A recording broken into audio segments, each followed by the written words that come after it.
कोयला छोड़ो। पार्टी के राष्ट्रीय महामंत्री श्री विजय गोयल जी, प्रदेश अध्यक्ष विजेंद्र जी, श्री अनुराग ठाकुर जी, पार्टी के अन्य नेतागण और मित्रों, इस बात में कोई संदेह नहीं रह गया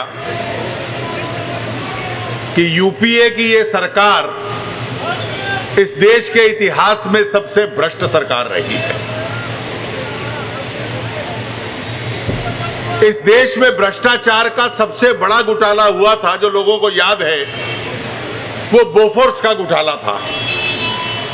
और बोफोर्स के घोटाले में केवल 64 करोड़ रुपए रिश्वत थी, 64 करोड़। और 64 करोड़ रुपए रिश्वत के कारण सरकार चुनाव हार गई। और आज उसके 25-26 साल बाद भी उस भ्रष्टाचार को लोग याद करते हैं।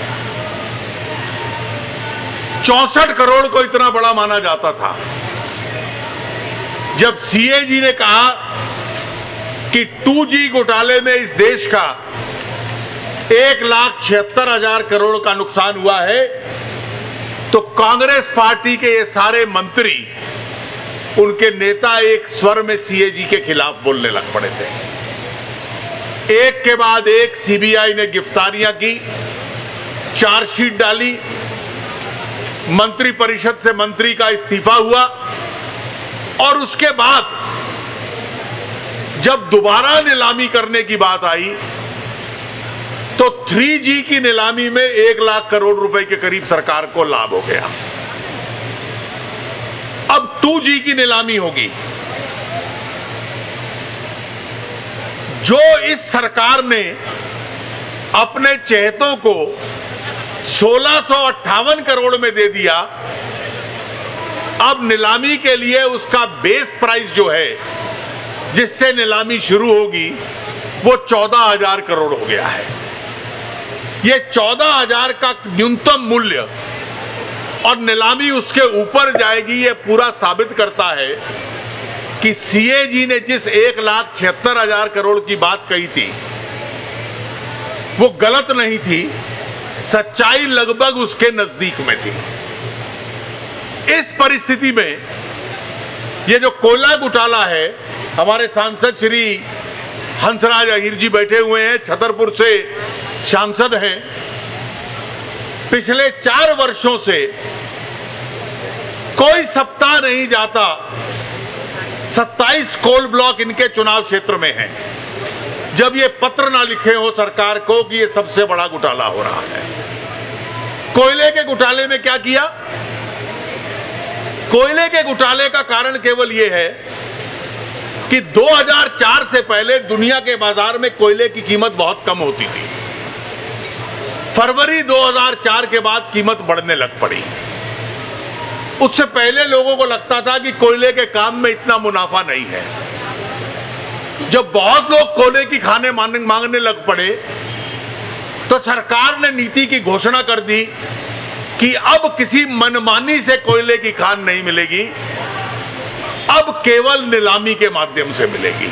अच्छी नीति थी, लेकिन उस अच्छी नीति को लागू करने में 8 साल हो चुके। आज अगस्त 2012 में भी वो 2004 की नीति कार्यान्वित नहीं की। और इन 8 सालों में नीति थी कि नीलामी होगी, नीति 8 साल लागू नहीं की। और 8 साल में से 5 साल इस देश के कोयला मंत्री कौन थे? प्रधानमंत्री मनमोहन सिंह जी। और एक तरह से दरवाजे खोल दिए, फ्लड गेट खोल दिए।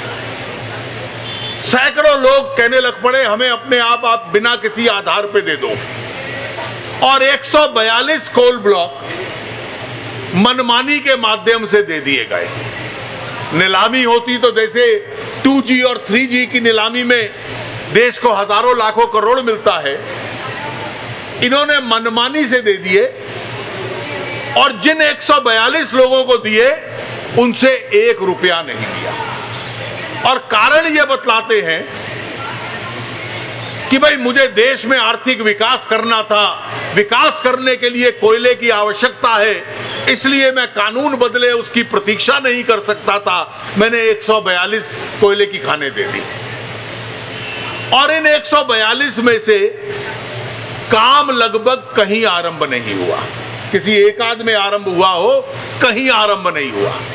परसों कपिल सिब्बल कह रहे थे कि लाखों करोड़ रुपया बैंकों का डूब जाएगा। अरे कहां, किस लिए बैंकों ने वो लाखों करोड़ दिया है जब काम ही शुरू नहीं हुआ, 1 टन कोयला भी नहीं निकाला गया, तो किस कारण से लाखों करोड़ रुपया दे दिया? चिदंबरम साहब कहते हैं कोई नुकसान नहीं हुआ, सरकार की इन खानों की मलकियत समाप्त हो गई, 1 रुपया सरकार को मिला नहीं, निजी उद्योग के हाथों में चला गया।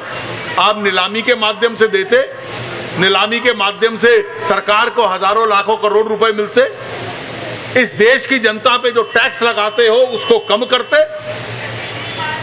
आपने किया नहीं। तो वही सीएजी जिसने कहा था कि 1,76,000 करोड़ का 2G में घाटा हुआ है, जिसकी बात आज सच साबित हो गई, वही सीएजी कहता है कि कोयले की खानें फ्री में आवंटन करने से, मनमानी से आवंटन करने से 1,85,000 करोड़ का घाटा हुआ है। ये आंकड़े समझिए, 64 करोड़ की बेईमानी पे एक बोफोर्स पे सरकार चली गई, और आज लगता है कि वो भ्रष्टाचार तो बड़ा लघु उद्योग था। आज के आंकड़े 1,76,000, 1,86,000, इसलिए मित्रों इस देश के इतिहास की ये सबसे भ्रष्ट सरकार है।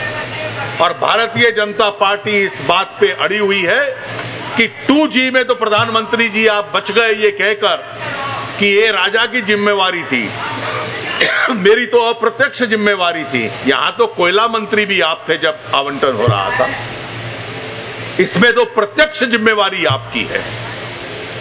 आप अपनी नैतिक जिम्मेवारी, राजनीतिक जिम्मेवारी स्वीकार कीजिए, अपने पद से इस्तीफा दीजिए, और ये 142 आवंटन जो मनमानी से किए हैं इनको रद्द कीजिए और नीलामी के माध्यम से दोबारा इनको दीजिए, ताकि सरकारी खजाने के अंदर पैसा आ पाए। इस मांग को लेकर भारतीय जनता पार्टी देश भर में संघर्ष कर रही है। युवा मोर्चा ने आज इस धरने का आयोजन किया दिल्ली में, इसके लिए मैं अनुराग जी का और दिल्ली प्रदेश युवा मोर्चा का हार्दिक अभिनंदन करता हूं। आप सबका बहुत बहुत धन्यवाद।